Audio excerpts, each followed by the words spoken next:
পশ্চিমবঙ্গের মানুষদের জন্য স্বাস্থ্য পরিষেবা নিয়ে বড় আপডেট।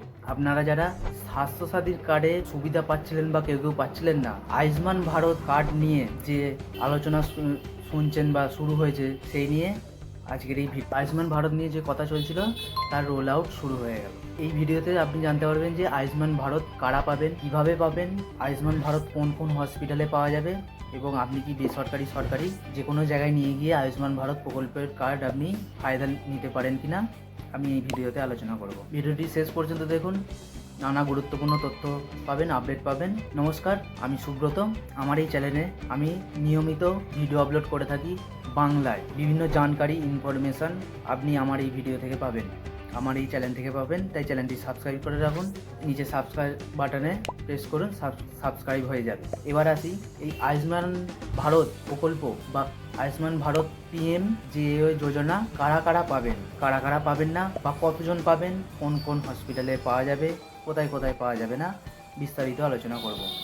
আয়ুষ্মান ভারত নিয়ে অনেক গুজব রটেছে, অনেক কথাবার্তা হয়েছে, কিন্তু আনুষ্ঠানিকভাবে এর রোল আউট শুরু হয়ে গেছে। আপনার কাছ থেকে যদি আধার কার্ডের লিঙ্কের মাধ্যমে বা মোবাইল নাম্বারের মাধ্যমে ভেরিফিকেশন হয়ে থাকে, তো আপনি বা আপনার বাড়িতে কোনো ফর্ম এসে থাকে, তো আপনি এই প্রকল্পের আওতায় অন্তর্ভুক্ত। সরকারিভাবে ঘোষণা করা হয়েছে যে আনুমানিক 1.5 কোটি পরিবার অর্থাৎ 6 কোটি মানুষ এই প্রকল্পের আওতায় অন্তর্ভুক্ত হবে। অর্থাৎ আমাদের পশ্চিমবঙ্গে 7.5 কোটি ভোটার আছে, তার মধ্যে 6 কোটি মানে সবাই এই প্রকল্পের, ধরে নেওয়া যাক সবাই এই প্রকল্পের আওতায়, কিছু বড় লোক শ্রেণীর মানুষ বাদ দিয়ে সবাই এই প্রকল্পের আওতায় অন্তর্ভুক্ত হবেন। এছাড়াও যারা 70 বছর বয়সী সিনিয়র সিটিজেন আছে বা 70 বছর বয়সে বেশি আছে, তাদের জন্য আলাদাভাবে পিএমভিএওয়াই আয়ুষ্মান ভারত পিএমভিএওয়াই যোজনার আয় নির্বিশেষে, মানে যে কোনো আয়ের ব্যক্তি, বৃদ্ধ ব্যক্তি, এই প্রকল্পে 5 লাখ টাকা স্বাস্থ্য কভার দেওয়া হয়েছে। আরেকটি গুরুত্বপূর্ণ বিষয় হলো 1930 হাসপাতালকে এই প্রকল্পের আওতার মধ্যে আনার জন্য কথাবার্তা শুরু হয়েছে। আপনাকে একটি বিষয় মাথায় রাখতে হবে যে আপনি আয়ুষ্মান ভারতের প্রকল্পের যে কার্ডটি নিয়ে যাবেন, সেটি কোন কোন হসপিটালে, আপনার মাথায় এটা চিন্তা আসছে।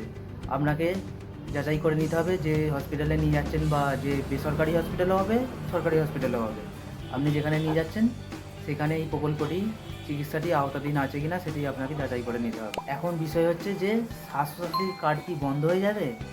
নিশ্চিতভাবে বলা যাচ্ছে না যে বন্ধ হয়ে যাবে, কিন্তু হ্যাঁ, এটি বন্ধ হয়ে যাবে।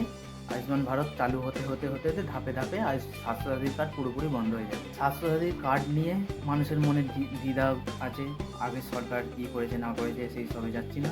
আপনার যদি আয়ুষ্মান ভারত প্রকল্প না পেয়ে থাকেন, বা বাড়িতে ফর্ম না এসে থাকে, বা আধার লিঙ্ক, মোবাইল লিঙ্কের মাধ্যমে ছবি তুলে আপনার লিঙ্ক না করা হয়ে থাকে, অবিলম্বে আপনার বাড়ির পাশের পঞ্চায়েত বা বিডিও অফিসে যোগাযোগ করুন, লিঙ্ক করে নিন, ফর্ম ফিল আপ করুন। ভিডিওটি যদি ভালো লেগে থাকে তো চ্যানেলটি সাবস্ক্রাইব করুন এবং অন্যদের শেয়ার করুন, আপনার ফ্যামিলির কাছে শেয়ার করুন। স্বাস্থ্যসাথীর কার্ড বন্ধ এবং আয়ুষ্মান ভারত চালু, এবং আয়ুষ্মান ভারত আপনি পাচ্ছেন, এটি নিশ্চিত। 5 লক্ষ টাকার স্বাস্থ্য বিমা বলা ভুল, 5 লক্ষ টাকার স্বাস্থ্য কভার আপনি পাচ্ছেন। এটি লাইক করুন, কমেন্ট করুন, সাবস্ক্রাইব করুন।